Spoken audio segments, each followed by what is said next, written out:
Alright guys, I'm back with my annual rundown of the top 5 films of the year. This is the 3rd year I've been doing it now, which I think makes it a tradition. You know, I'm up there now with Father Christmas and Coca-Cola adverts as a staple of the festive season.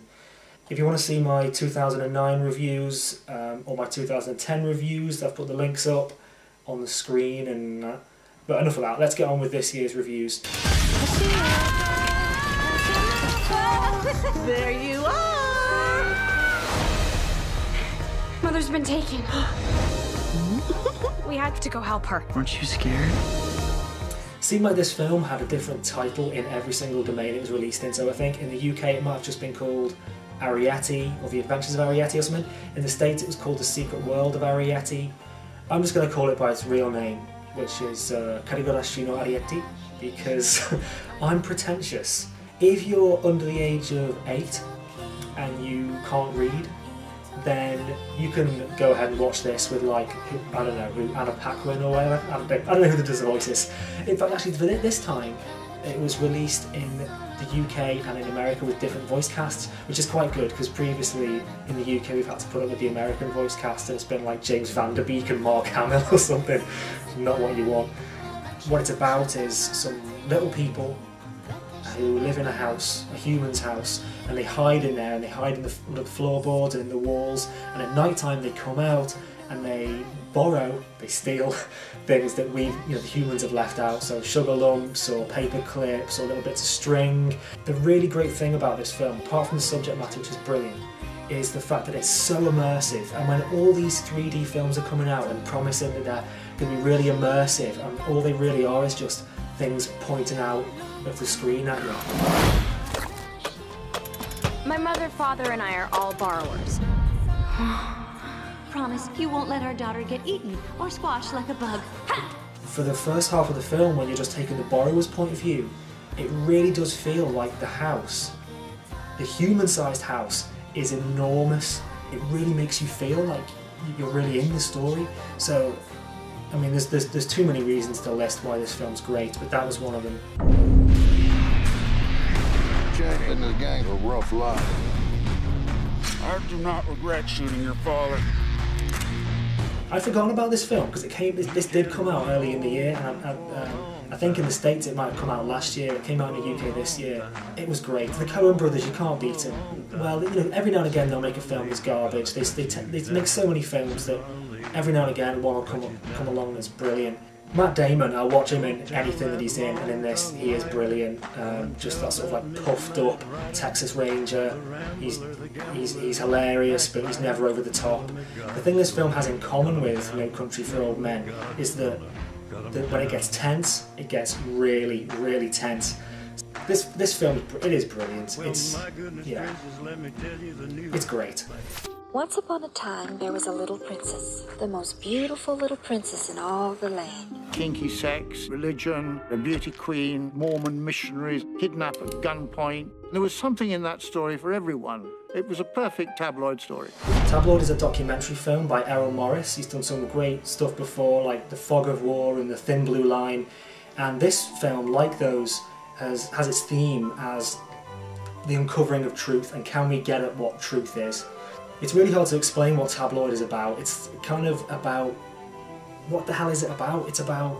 Tabloid is about the Mormon in Chains sex scandal. It's about this woman, Joyce McKinney, who comes over from the States. She's a former beauty queen. She's been going out with this Mormon guy, or at least she says she has. And then she kidnaps him.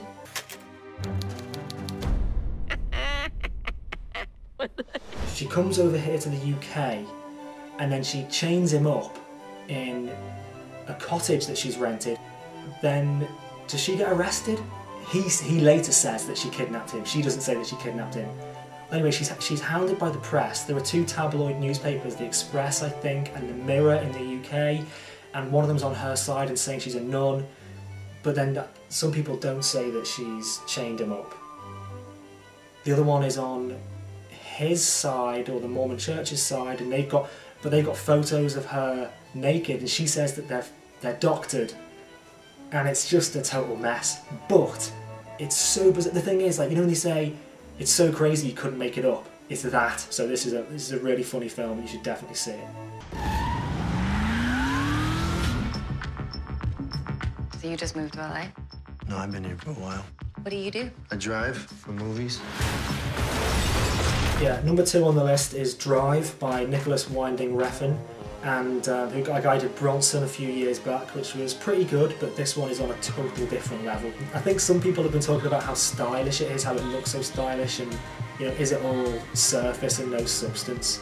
I don't know if that's even a valid question. I mean, I think there is substance to it, but I think if something looks beautiful, which this film does, every frame is like a painting.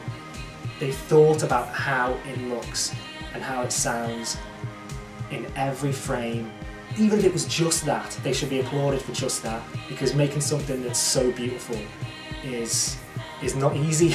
It's a story of a stunt car driver played by Ryan Gosling, who gets involved with his next door neighbour played by Carey Mulligan, and her fella is involved in sort of crime, and so Ryan Gosling gets involved in that inadvertently. It's one of those films that's got a really simple story. It's slow and simple, it's almost relaxing, and then you realise that someone's getting hit with a hammer. My favourite film of the year, again like most years, it wasn't even close. What are you laughing at? I prayed for you last night. God loves you. Does he now? Tyrannosaur is the debut film of director Paddy Considine, starring Olivia Colman, Peter Mullen, and it's the story of a woman and a man whose lives are being turned upside down by violence, either by the violence that they commit themselves or the violence that they're subjected to. It's quite hard to describe this film without talking about how graphic the violence is. Some people are obsessed with how violent it is and say it's so grim, you can't sit through the first 5 minutes.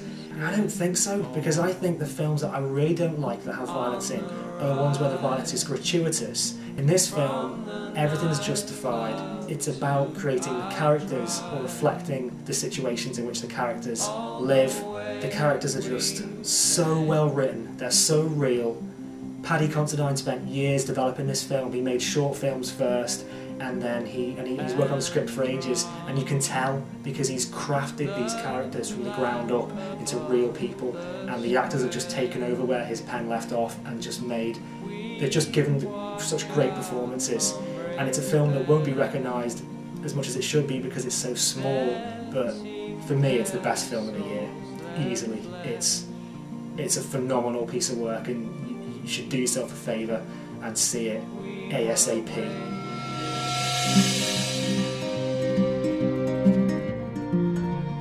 What happened to you? I fell over. Is this your girlfriend? Whoa, what happened to you, girl? Would you believe she fell off a bus? You ain't family or friends or someone you can go to? I don't have anybody.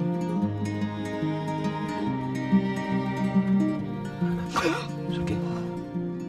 So those are my top 5 films of 2011. I'm going to finish up on the rough cuts for the time being. I'm sure I'll be back at some point when I see a film and I need to express my opinion to the void. Until then, let me know what your top 5 films of 2011 were, and I'll see you again soon, no doubt.